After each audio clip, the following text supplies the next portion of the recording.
he's going to nail it all. There's no way this movie's going to be bad. Exactly. Are you freaking kidding me? It gives me vibes of him saying The Flash is the greatest superhero movie of all time. Yeah, like I almost feel like he's trolled us. Like, but why do that to your own project? And he's also fighting a massive gorilla that's possessed by an alien in his gear with a shotgun. So fun. You also get the stuff I want to see. Yeah, exactly. He's donking people with his shield. The action's good. And the character stuff is way more interesting. Do you really want to taste it? I remember when Peacemaker was good. Yeah. It's been a.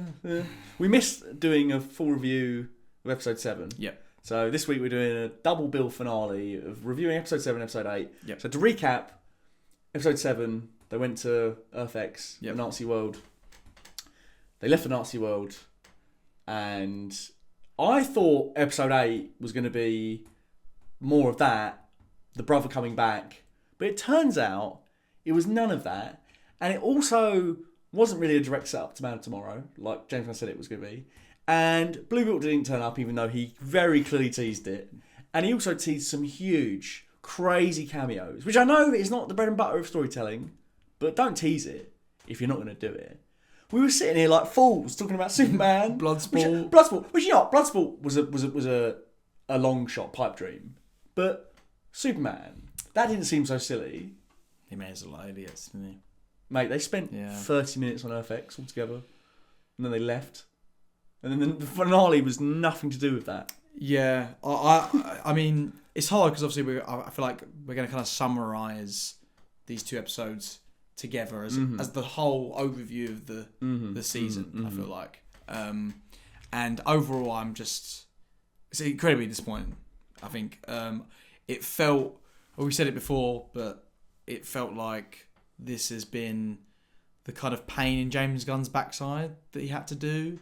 It feels very much like he had to get it done, and I think it's even more kind of being, what's the word, sort of confirmed by the fact that, I don't know if you saw what he said, that it's kind of like he's sort of killing Peacemaker, it seems, after this season. Did you see this? Oh, well, they're not doing a season 3. Season 3. That's interesting because I think, to me, it's not going to be... Well, Peacemaker season 3, I think, is going to be that organisation that they make at the end of the finale.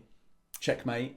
Yeah. Checkmate is a thing from the comics, which is like comprised of like a lot of heroes and anti-heroes, like Green Arrow, Mr. Terrific, that kind of thing. So I think Peacemaker season 3 is going to be Adebayo, Vigilante, all those characters at the end. I see. Peacemaker as well, probably. Yeah. Plus a few more heroes. But it's not going to be directly his show anymore. No, but he'll still be around. Yeah. He'll still like be the Suicide around. Squad. He'll be in it, yes. But he won't be. But I think it's going to be more like how they didn't make any more Iron Man movies after Iron Man 3. But he was still a main character in so many films after that. That's what he's saying. So I'm not too bothered about that. It's a bit of a shame. I feel like 2 seasons is a bit of a weird point to end on, especially when this is like a half season. Yeah, it felt like a very typical kind of season 2 filler. They struck lightning on the first season. Yeah. Second season, like, what do we do now? Usually, I feel like shows pull it around on a 3rd season, but it's kind of sad that we don't get that. I feel like it was what I worried it was going to be when he got announced as the DCU guy. Yeah. With Peter Safran, is that we got Suicide Squad. I love that movie. Then Peacemaker, the show, expanding the character and new characters every week, 50 minutes, jam packed. I'm like, great, give me season 2, and then he gets announced as the DCU guy. And it's like, oh, well, now we're gonna have to wait years for Peacemaker season 2. And then when it does come around, it's sandwiched between him spinning all these plates, making a Superman movie. Yeah. I was worried that it was going to feel half-assed, it was going to feel like an afterthought. And then he kind of made me feel like, oh no, of course it's not going to be that with the first couple of episodes. And then slowly, week after week, it became exactly what I feared it was going to be, which is like, it just feels like you can tell that he was making a Superman movie and shepherding all these other DCU projects. And at the end of the day, he was like, "Oh yeah, I've got to do Peacemaker as well." That's exactly how it felt. It felt like such a first draft. All of it, like it felt just very like he put it down and then submitted it. Like the pace of the show is the strangest thing to me. I feel like it starts really strong, and then it just becomes like so lost in itself, and then it ends. It has this big reveal, and then ends immediately, almost in the following episode, which was episode 7. And then this episode was kind of just, I guess, in his mind the character beats, but everything happened exactly how I imagined it was going to go anyway. Yeah. So there was nothing surprising, and I think the last episode, is the worst episode of the entire show. Like in both seasons, I think it might be my least favourite. I really. Yeah, I was sitting there watching it like. Interesting. There's, you know, the scene with Peacemaker, and they're all kind of talking to him to cheer him up. I enjoyed that scene. That was sweet. But everything else, I was really bored, and I was getting frustrated of like, this is the most anticlimactic finale I think I've ever seen in a show. Yeah. Like, it's such a weird. Oh, sorry, you think episode 8 is the worst episode of the whole series? Yeah. Oh, so I thought you meant the. Oh, no. It made 7 look phenomenal. Yeah. 7 was fun. Yeah. But the problem I had with 7 while I was watching it, I actually, like, to go into it, I enjoyed 7. The problem I had with 7 was just that, like, it feels a bit too late in the game. Yeah. I do feel like things got wrapped up a bit too quick. I did like the whole stuff with the brother, and I did like how all of that planned out with the, you know, how they got killed and stuff, and how the kind of brother was left alive. And I was like, that's exciting. He's going to have this big arch nemesis that's maybe going to loom over for seasons to come. But obviously now we don't have that. And then the last episode was just, it felt like like an extended post-credit scene to me. I know exactly what you mean. And also, like, I think it's probably the worst thing James Gunn's ever done superhero-wise. Like, by quite a margin. I agree. I'm shocked, because look, we absolutely love James Gunn's work. Like, literally all of his movies, we love. I don't think there's a single movie I can think of as well. Exactly. Like, like, I don't think there's anything that we haven't liked.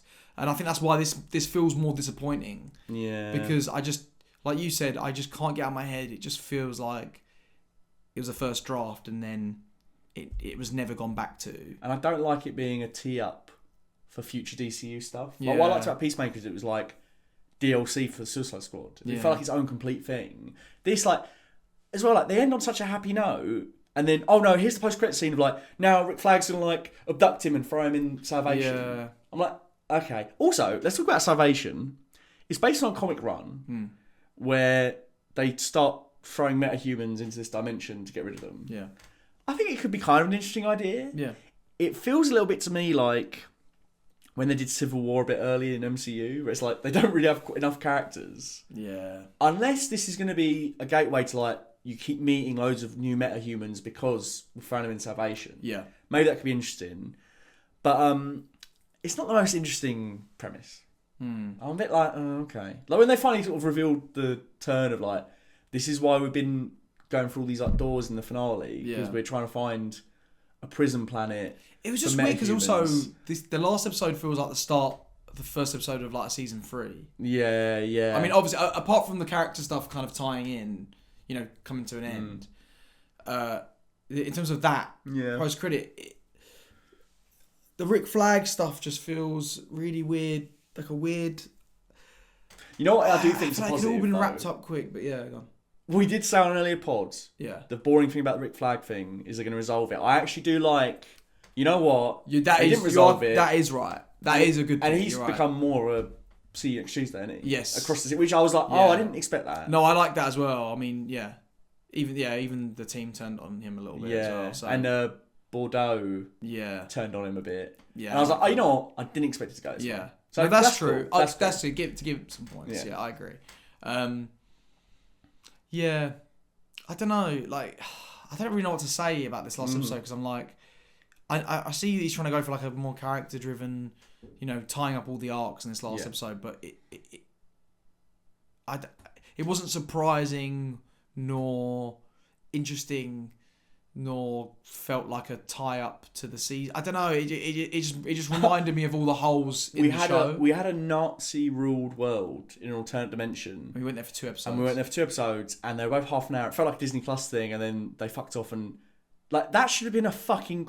Actually, it's just weird as well, like, the way he hyped it. I do feel a bit like... I do think that's the biggest... I do wonder if that's why I'm sitting here being like, this is one of the worst endings I've seen. It gives me vibes of him saying The Flash is the greatest superhero movie of all time. Yeah, like, I almost feel like he's trolled us. Like, but why do that to your own project? No, but you know what annoys me a bit as well with him is, like, he then, like, you know, fans are, like, quite naturally like, well, you hyped all this stuff up. And he takes the tact of, like, well, I never said this, or I never said that, or I never lied to you. It's like, dude, come on, you gave us the Obi-Wan Kenobi, didn't you? Like, what I told you was true from a certain point of view, kind of bollocks. Like, come on, like, this, you clearly were implying all these things. Yeah. You were implying this, like, crazy universe-expanding conclusion. Yeah.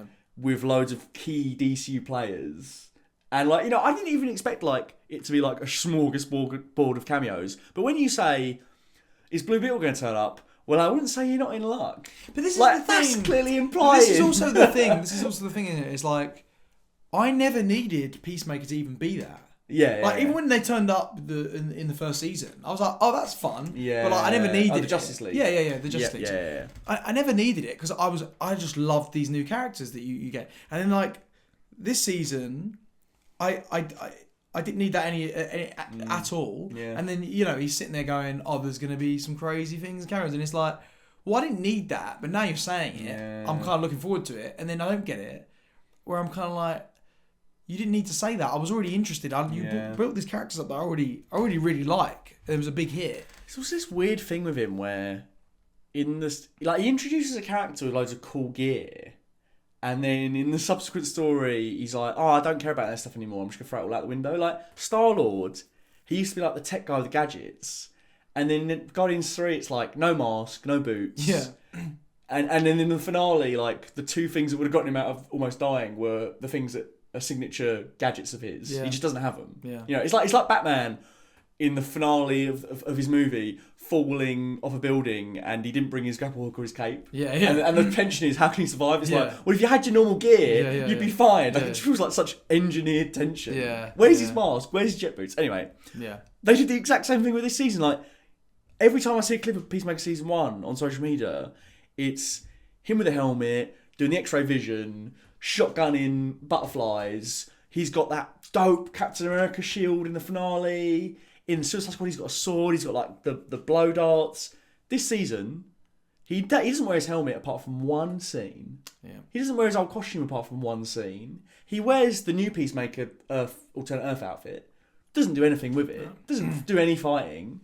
He has a jetpack. He There's uses that it, one like, scene where he twice. takes out the... Yeah. He had a couple of fight scenes in normal clothes. Yeah. He wears the helmet once. he was in normal clothes, wasn't he? Yeah. He wears the helmet once. Yeah. Where's all the gear? Yeah. Like, it seems like a shallow complaint, but I just think it's like, I want to get a bang for my buck. Yeah, we took out a lot of the fun that we enjoyed in the first season. Yeah, you know? like, the first season's got better character work, and he's also fighting a massive gorilla that's possessed by an alien in his gear with a shotgun. So like, fun. you also get the stuff I want to see. Yeah, you know? exactly.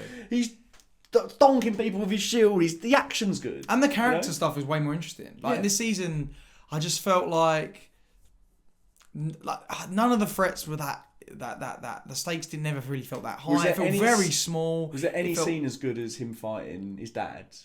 His dad not gonna kill him. Vigilante jumping in at the last second, stabbing him, and then him being like, you know, you've made me this monster, and then him being like, you're not gonna kill me. Boff, headshot. Yeah. Carnage. Yeah. Economist. Taking out all the white supremacists. There's nothing as fucking awesome as that. You know? No, there's none nothing. of it. Nothing. And you know what? The whole season was him being depressed, thinking that he was cursed, right? And then, because all these bad things happened to him, and then they give him a pep talk, and there he's not cursing. And I just feel like it was the previous season was a lot better baked in the character work through the action, as opposed to we didn't have to sit as long with things, and even when we did, it was like I wanted to sit with them. Whereas this, it was like a lot of sitting along with the characters that I didn't. Yeah. It's a lot of like throwaway gags a lot of the time, and I don't know. I was just really disappointed in where this ended up, because I was so excited for season 2 after season 1. We waited all this time, and then we got just a filler season. But I think your first draft comment's like, because it's not like early in the year when we reviewed Doctor Who and it's like, that was just irredeemably awful. No.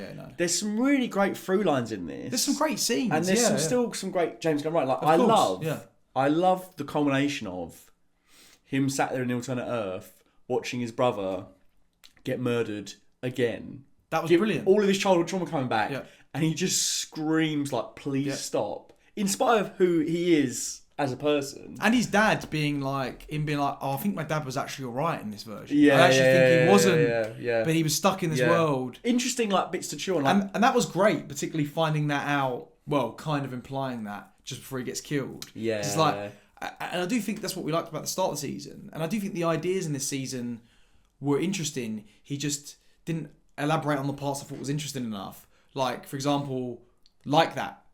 His dad kind of maybe possibly being a good in this world, because I feel like it's constantly like, what's the worst possible thing that could happen to this character right now? It's him finding out that his dad's actually okay as he dies. I mean, I like the full process of James Gunn when he does that, but then I feel like this finale episode had none of that, and it just felt like, how can we have a cool montage with the music that we liked from the opening track? Oh, I mean, that being the cameos. Yeah. This is as well like James Gunn usually nails the needle drops. I feel like the needle drops sucked in this finale. There was too many of them. Yeah. It got to the point where it's like, it feels like a parody James Gunn episode. Yeah. You know? Yeah. And also I just especially the way not gonna take it. Well, I was like, oh. It's also weird to be like, we'll get the happy ending and then tack on him getting chucked in salvation. Yeah. I feel like what it should have been was, if he's doing this Angel of Death stuff, Rick Flag's like, I'm gonna put you in here, and he's like, yeah, okay. Yeah. It feels weird to like do the resolution and then go walk it back seconds later. Yeah. And also, like, again, I know it makes no sense to throw him into salvation with his gear, but why didn't you throw him in with his gear? I know what you mean.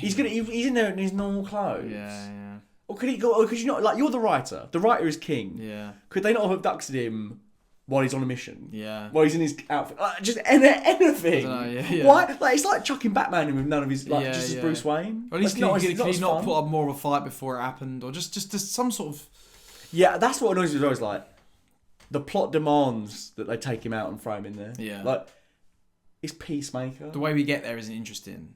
I think that's a lot of the ways. I think that's the thing, is like, the character beats are there, the moments are there. Like, I see what he's going for. I just feel like how that's handled or how we get there is not interesting. Yeah. Even if that, I understand why he's done that, but it's just like, is there not a moment? I don't know. Like, is there not a moment when we're convincing Chris that he's not cursed, while something else is happening, while they're having some sort of other issue they're trying to solve? Yeah. I don't know. It just felt a really meditative last episode. But I don't think it nailed those elements. No, I agree. That's the problem. I don't mind it being that. No, do I. But A, like the encore, don't pretend it's a cameo fest. Yeah. And B, it should have been better. Yeah. If what it's trying to be, I don't think it was very good even on that level. I also I really don't like things like is it Bordeaux? Is that Bordeaux? Yeah. I really don't like things where, like, characters like Bordeaux, I feel like we've not really seen any implication really that she's going to go against Rick Flag. And then in this episode, it's like, we get the seeds and all that. It's like, can you just see that a little bit more? Well, I think the big one with that is I bite with Judo Master after him and Adebayo. Yeah, same. Tim Meadows, what? He's just on the team now. Oh yeah, they're all like there. And he's like, I forgot about that. The only moment that gave me any of that feeling was that, admittedly, good moment when he said, "You did the right thing, calling in Peacemaker being detained, so that he doesn't murder him." Yeah, but I still don't feel like there was enough to buy. He was so He's been also his eagle. He was like pissed off at the eagle, wasn't he? Because he fucked his team up and that. So it was he just forgave the eagle and everything. Well, as well, every episode half an hour. We're not seeing enough of the characters doing anything. Like, we're barely seeing Vigilante in costume, let alone Peacemaker. Yeah. And you know what will fix all this? Michael Rooker hunting the eagle for 2-3 episodes. It's more annoying now, isn't it? Now knowing what it all was. Now that we didn't get because whilst that was happening, you kept thinking, 6 to 8, it's going to go off. Yeah. Didn't go off, did it? Didn't. The only thing I think is, I really enjoyed Superman, and to be honest, out of the two of them, I think it would have been worse if Superman had been the phone in. Yeah, I do agree with that for his legacy and his future within the that company. Needed to be good. Yeah, that had more riding on it than this did, because this doesn't we know really he can do good Peacemaker because he did the first season. Yeah, all right, he's dropped the ball on this, but we had to see him do a decent Superman. Like Peacemaker come back in Man Tomorrow, or checkmate the series, or one of the series, or whatever, and still be interesting. Yeah. So if it was going to be one of the two, it had to be this one. But I feel like that was like the MO from the start of making it. Like, could he have just popped up in a film? Did we need a season 2? Like, I would have been disappointed in that alternate reality where we didn't get this. Yeah. But now that we've seen that it was so half-arsed, Yeah, don't do it at all if we're not going to get the goods. I feel like. You know what annoys me as well? There's some good ideas in it. Like the whole universe thing was really cool. I didn't go into it. This is the thing for me. I'm tired of multiverse, meaning nostalgia cameos. Yeah. And this was how to do a multiverse story right. Exactly. Yeah. He kills himself. Yeah. He pretends to live out this other world where everything seems better. He can be with Harcourt. He then finds out that it's a Nazi-ruled world. All these different things, like, this is how you do a multiverse story. 100%. Culminating in him watching the trauma, him reliving the trauma of his brother dying in front of him. Again, we're using the multiverse for cool story purposes. And then that all culminating in him going, I almost got my brother killed. I got my alternate father killed. I got my alternate self killed. I'm the angel of death. You should be around me. Yeah. Brilliant. Like, that's all great. I'm like, the use of the multiverse in this is probably some of the best multiverse usage. I agree. Post Endgame, which is mad. That was, so true. Yeah, but the rest of it, filler, dud finale. Yeah, it's so frustrating. I think that is what makes it feel more disappointing. Killer. It's not like it's all sucked. It's just like this. There's been so many good ideas that I just feel like there's a second draft there. Yeah, there's a second draft. I mean, yeah, it really reminds me of when Stephen Moffat started doing Doctor Who and Sherlock Holmes like back to back every other year, and then both shows just suffered.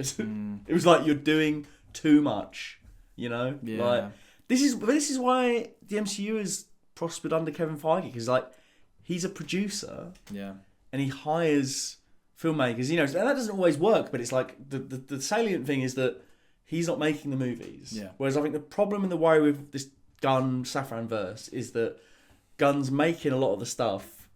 And then even the stuff that he's not directing, it feels like he's having a direct hand in, like Supergirl and all this other kind of stuff. So it's like it'll be interesting to see how the universe operates when he's not directing stuff.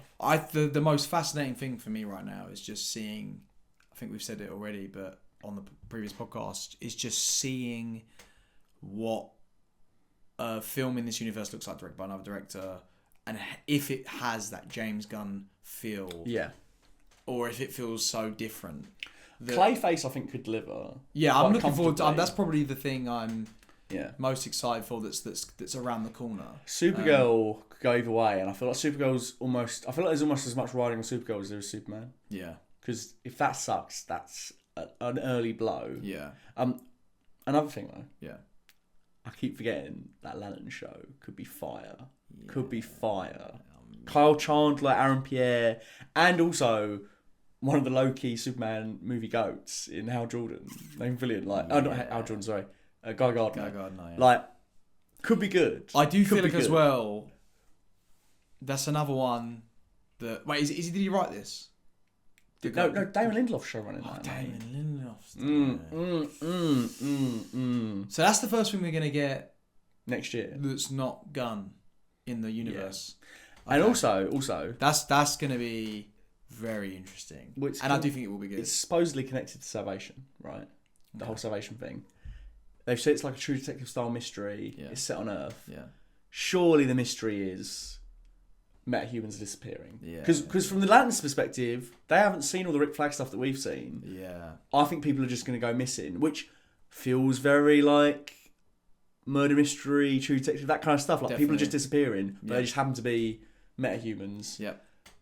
These two Green Lanterns on the case. Yeah. I feel like that's got to be it, right? How else does it connect to Salvation other than that? Yeah. Like, they're detectives. Like, and people are getting swallowed up. Like, we're Peacemaker missing. Yeah. Also, maybe the Lanterns go and visit Checkmate because Checkmate are like, Peacemaker got disappeared. Yeah. Do you know what I mean? Like, I just see all that. That seems obvious, you know? Yeah, that's going to be interesting. So, mate, I think that could be cool. I think that'd be good, yeah, actually, yeah. I'd be surprised if... Yeah. It's just weird because it's like, I know I liked it more than you, but I came off Superman being like, oh man, I want more of this world. Announcing within the next 2 years we're going to get a sequel to that. I'm like, good. This is like, Marvel when it was at its peak, you never went 2 years without seeing one of the main characters. And I'm like, this is what we need from Superman. I don't want it to be like current Marvel where I don't see the character for another 5 years. Yeah. Superman needs to like come back soon with Lex. That's a great move. I like Superman. I'm up for Superman 2, aka Man Tomorrow. I'm up for Lanterns. I'm up for all this stuff. I'm more interested in this than the Marvel stuff at the moment. But Agreed. The Peacemaker thing's wobbled it. It's wobbled it. I'm like, ooh. Yeah. It could still all fall apart. Because for me, like, obviously, I enjoyed Superman. I did like I said, didn't love it as much as you did, but I was like, okay, this is probably one of my least favourite of the things I've seen Gunn do till Peacemaker season 2. I'm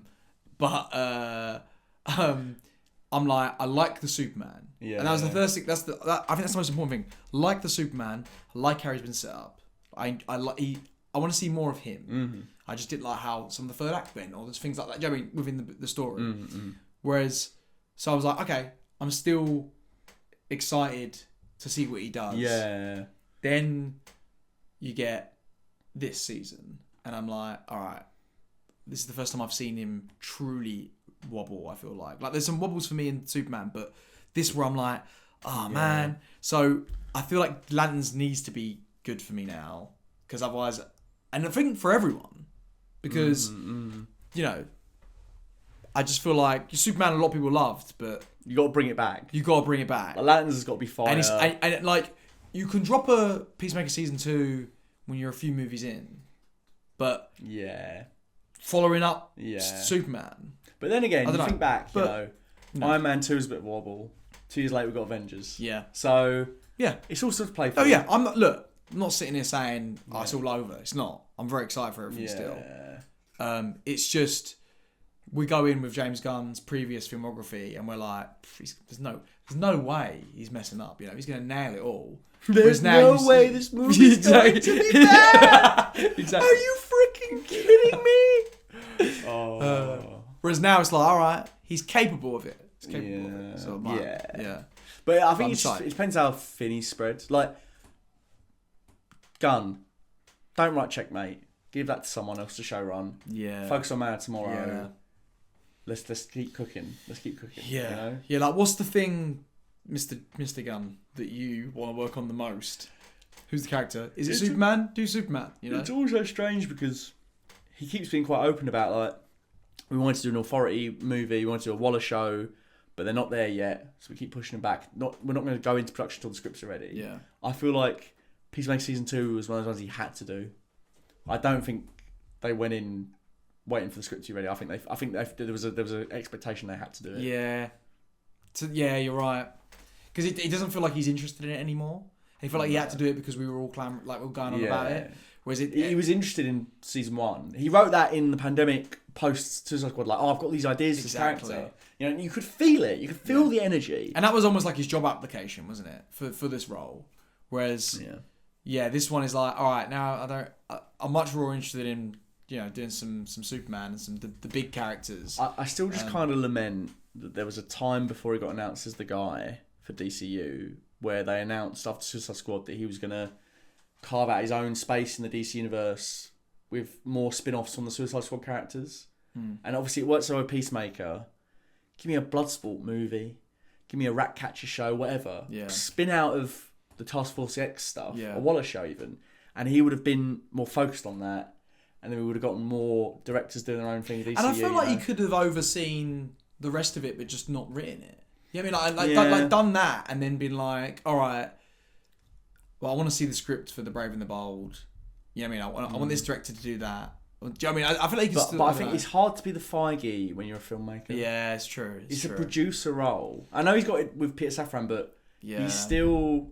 It's so hard to not impose your... Yeah. What you're interested in. Like, how does he give notes on Supergirl that aren't making it more Gunn? It's so it's just strange. It's going to be really interesting to see how that works. I'm so interested in that. That's the thing I'm so intrigued by. The Green Lantern... Because they're not going to be needle drops and like his kind of humour and that kind of stuff. I don't think it's going to impose that will. Particularly Clayface, because I'm like, right, Green Lantern, you could still pull that show off and do it in James Gunn's style. Yeah.